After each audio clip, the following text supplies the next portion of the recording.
Greetings, fellow classic TV fans. Mork and Mindy ran 4 seasons on ABC from 1978 to 82.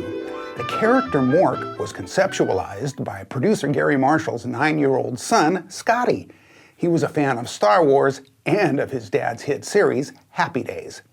A sci-fi fan himself, Garry thus had the idea to create a sci-fi episode for Happy Days. In honor of another classic comedy, he titled it My Favorite Orkin. Comedian John Byner was originally cast to play Mork from Ork, but as fate would have it, he decided to back out. Enter one Robin Williams, who was gradually making a name for himself in the world of stand-up. My Favorite Orkin was a smash. It generated more fan mail than any other Happy Days episode ever. Inspired, Marshall realized that Mork could easily have his own sitcom. Busy with 4 other series, he enlisted the help of his writer-producer pals Dale McCraven and Bruce Johnson to take charge of the new show.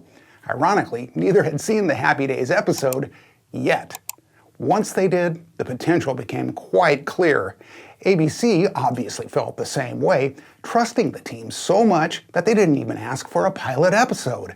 There was also complete confidence in casting the co-stars. In fact, Pam Dawber was brought in without an audition. Having plenty of stage experience proved beneficial, as she and the rest of the cast would need to be able to ad-lib just to keep up with the hyper-spontaneity of Robin Williams. Speaking of spontaneous, Dawber didn't even know about the show until her agent called her to read from a Hollywood trade paper. It said that she and Williams had been cast to star in a new series titled Mork and Mindy. As a contract player, she had landed the role without even knowing it. As such, Pam's life was about to change dramatically, or should I say comedically. Reportedly, she initially thought the show's title was ridiculous and was even a bit angry that they didn't even ask her to be in it. But once she saw a tape of Robin, she didn't mind at all. Beginning work with Williams just weeks prior to full production, Dawber came to understand that although the show was clearly built around him, it would not only be a collaborative experience, but an extremely fun one as well. And the rest is nanu history.